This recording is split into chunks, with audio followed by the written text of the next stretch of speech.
inner architecture starts bleeding into strategy, and you find yourself compensating for them. I'm bringing this up for three reasons. First, because this is more common than people admit at the executive level. And a lot of leadership teams say they have communication problem, a trust problem, or a misalignment problem, when really what they have is a one leader's inner architecture distorting the system in real time. Second, because when you are more grounded as an executive in the room, it's very easy to slide into a compensatory role. And so calming people down after meetings or softening their tone, reinterpreting their meaning, trying to stabilize the fallout so the organization keeps moving. The third reason is because this does real damage over time. It confuses the team, it drains leadership capacity, it distorts accountability, and it slowly turns one executive into the informal regulator for another executive's unresolved internal material. So why me? I'm a psychotherapist and an executive coach and founder of EPC Leadership, Executive Performance Coaching. I work with CEOs and senior leaders in high pressure environments where strategy is never just strategy. It's always moving through human beings. And when a leader's inner architecture is reactive, unexamined, or unstable under pressure, it does not stay private. It shows up in decisions, alignment meetings, communication, and execution. So in this video, I want to break down how to recognize this pattern, why it becomes so costly, and what you do when you realize you are no longer just leading with your CEO counterpart. You are managing around them. So the problem is usually named, I think, too superficially. Most executives do not describe this problem accurately at first. It comes out with things like, we're not aligned, there's a communication issue, the team seems to be confused, we need to get better at messaging. Sometimes they can be emotional, or there's too much, that sense of too much cleanup after meetings. But that language is usually too shallow for what's actually happening, because sometimes the real issue is not disagreement about strategy. It's not even disagreement about priorities. The real issue is that one executive's inner architecture is starting to shape how strategy gets interpreted, how it gets delivered, how it's defended or disrupted. Their fear shows up as urgency, or their insecurity shows up as control, or mistrust shows up as over-involvement. Their ego threat shows up as rigidity. So their unprocessed anxiety is going to show up as strategic inconsistencies.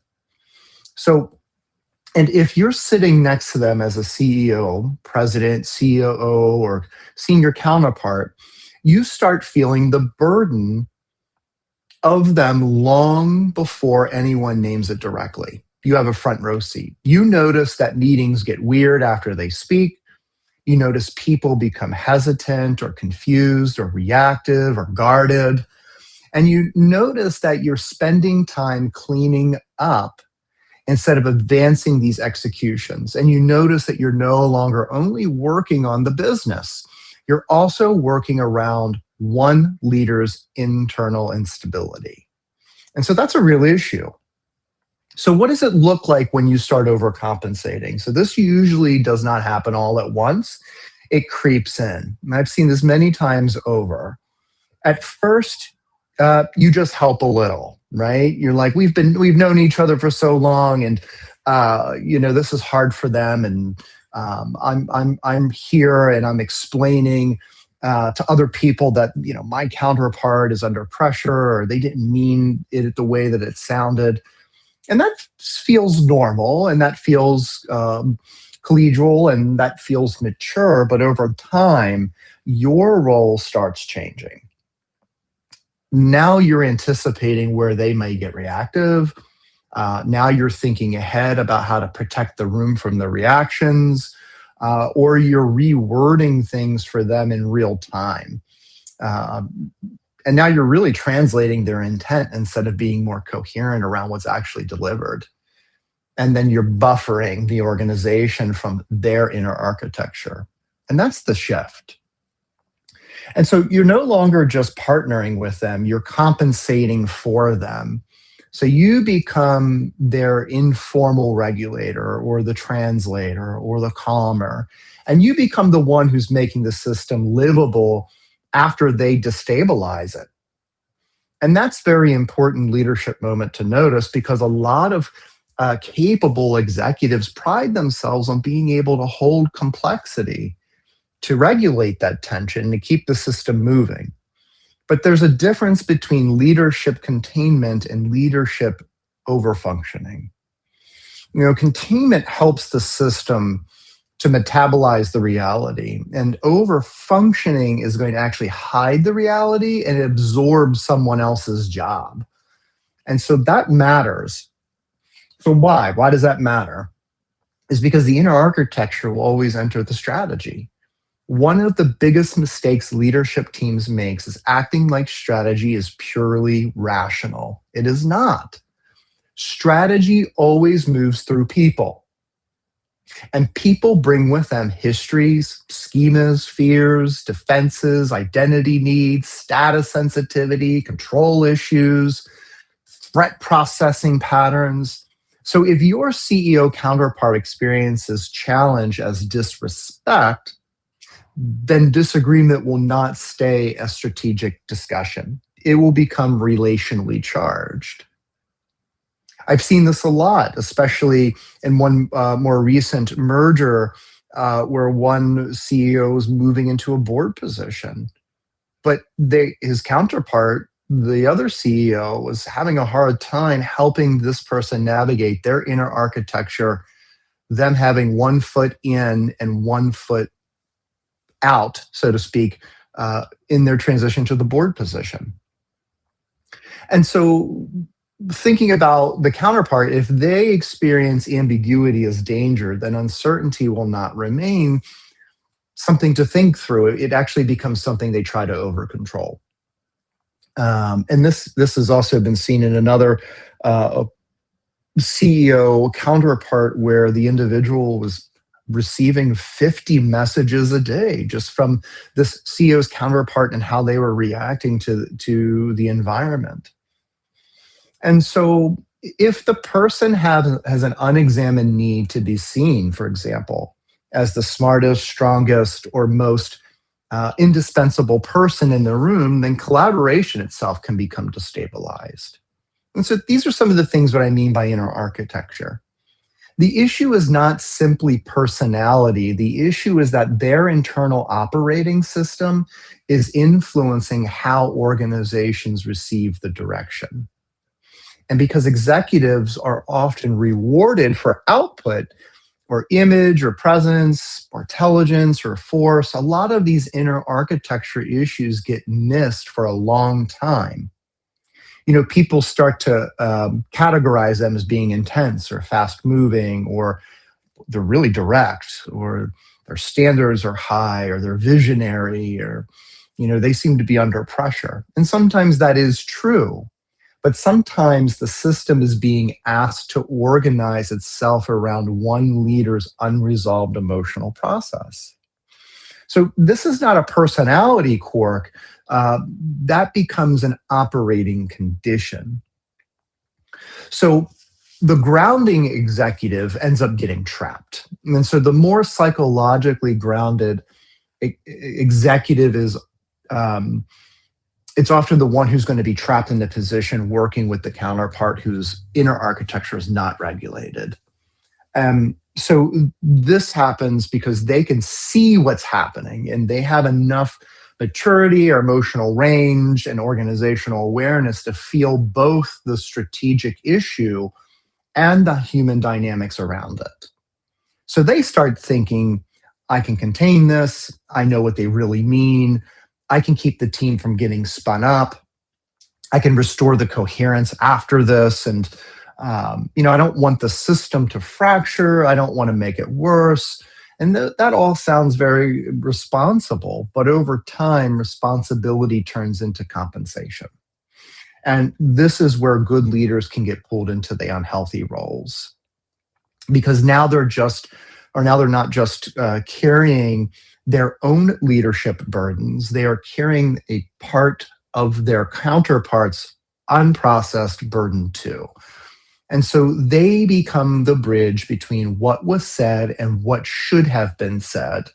They become the repair function after relational damage. They become the source of reassurance for people who no longer trust that original message. And they become the one who explains the strategy in a calmer, cleaner way. So the danger is that this role often gets rewarded. People trust you more. They come to you for clarity. They see you as the stable one. They rely on you to regulate the executive system. But that also means the pattern gets underground. And so that it survives because you keep making it survivable. And that's the trap. And so there's lots of hidden costs here to overcompensating. At first, the overcompensating does feel helpful.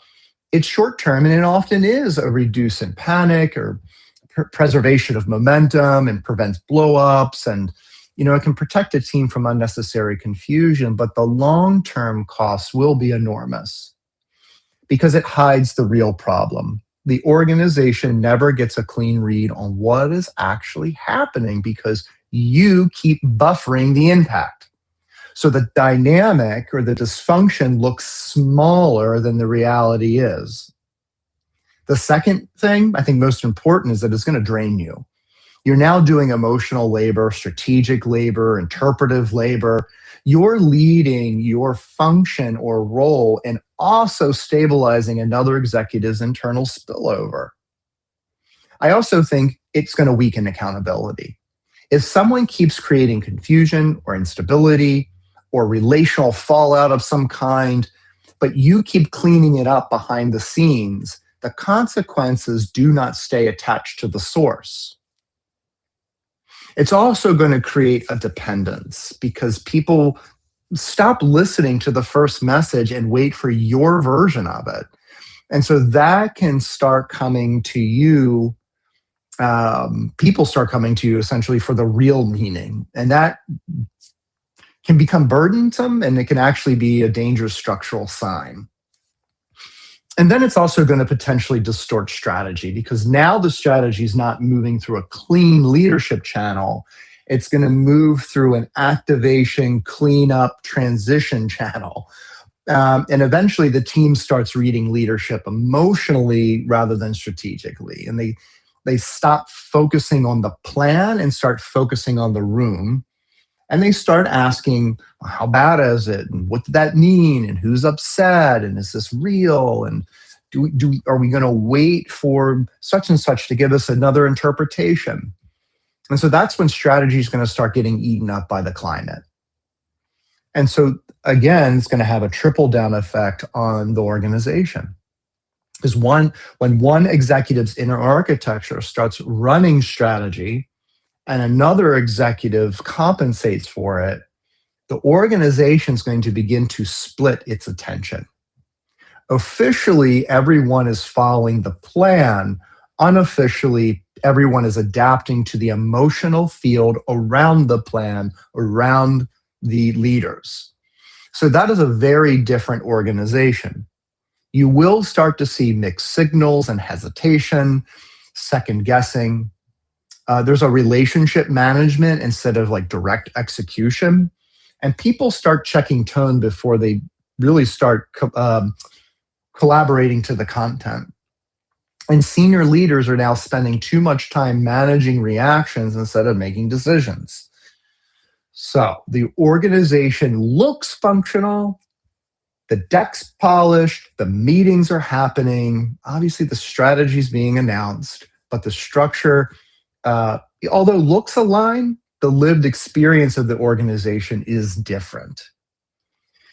People do not trust consistency. They start filtering messages by mood and personality. They become more political because the environment feels less coherent, and execution slows down because people are trying to manage interpretation. Waste of time. This is one of the reasons organizations look more aligned from the top than they feel from the middle. And so, on paper, so to speak, the strategy exists. In the nervous system of the organization, it does not feel coherent or clean. And that gap does matter. So there's a difference between support versus absorption. And this is where I think executives need a very clean distinction. It is appropriate to support your counterpart. It's appropriate to help the system stay stable. It's appropriate to be thoughtful about timing and communication and human impact. It is not appropriate to become the permanent absorption point for another executive's unmanaged internal life. That is not partnership. That is true distortion. You can be supportive without becoming compensatory. So supporting things are going to sound like, I will help us think clearly, or I will help the team with complexity, or I will help bring steadiness. The absorption will feel and sound like, I'm going to metabolize what you don't manage, or I'll repair what you destabilize. I'll translate what you should have delivered clearly. I'll take on the secondary labor so the system doesn't feel the full cost.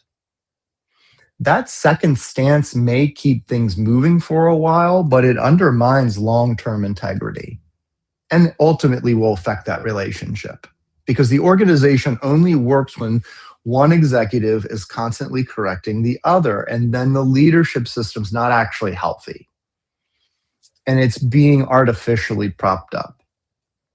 And I'm not saying this person is not pulling at their weight.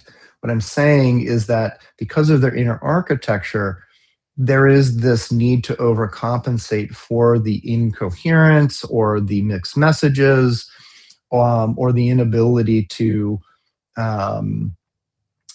support the original message. And so what do you do when you realize this is happening?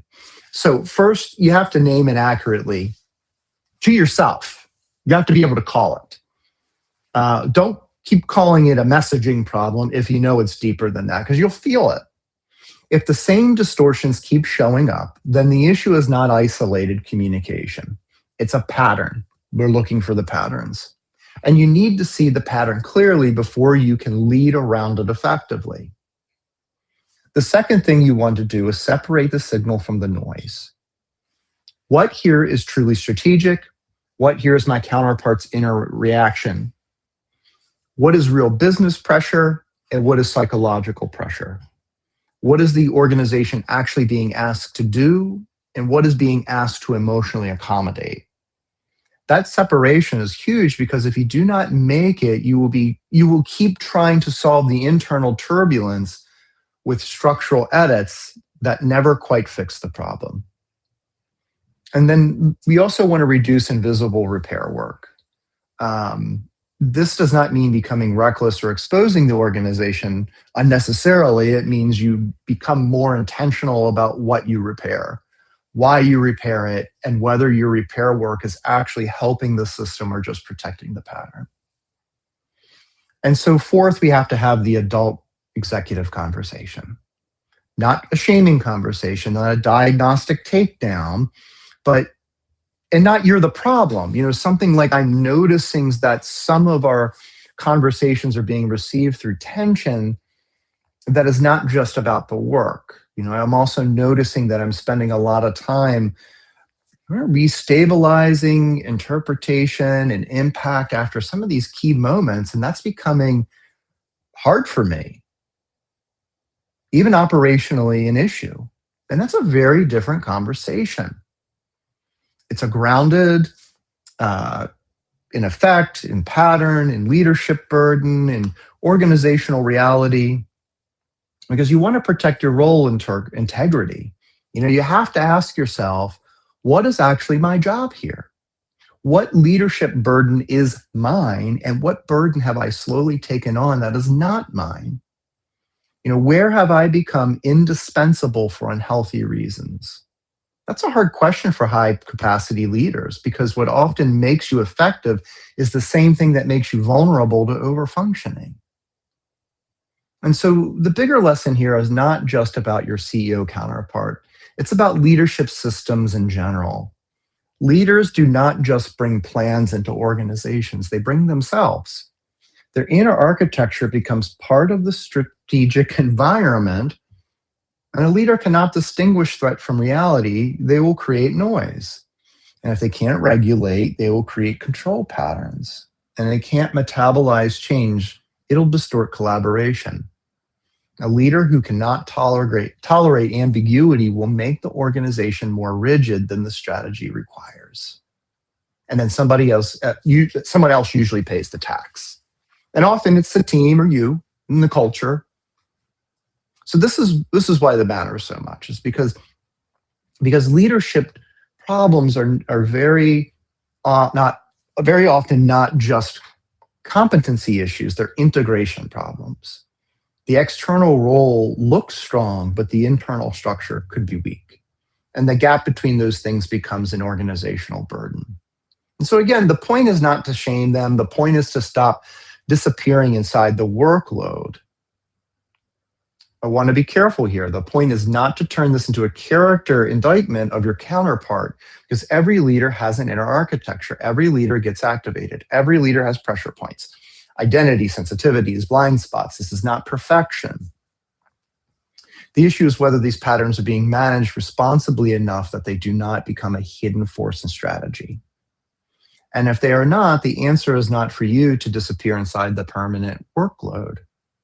So this is what many strong leaders do. They become so good at containing the system that they stop noticing how much of themselves is being consumed by the containment. They do not realize that they are no longer just leading, they're holding up structure that should not require that much private repair. And that's why this topic matters. Because sometimes the bravest thing an executive can do is to stop overfunctioning long enough to see a system honestly. Not dramatically or destructively, not with ego, but clearly. And from that clarity, real leadership becomes possible again.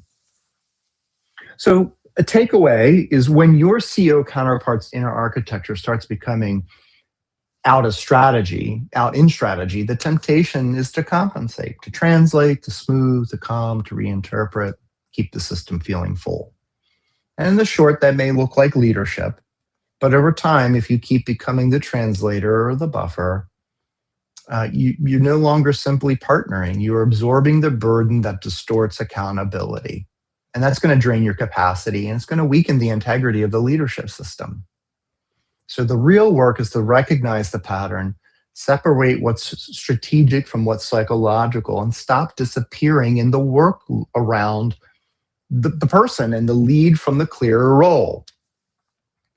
Because strategy does not fail only on paper. It fails when people carrying it are not integrated enough to carry it cleanly. And this is the kind of work I care most about, where inner architecture, strategic alignment, and adaptive leadership all collide in real organizational life. Thanks for listening.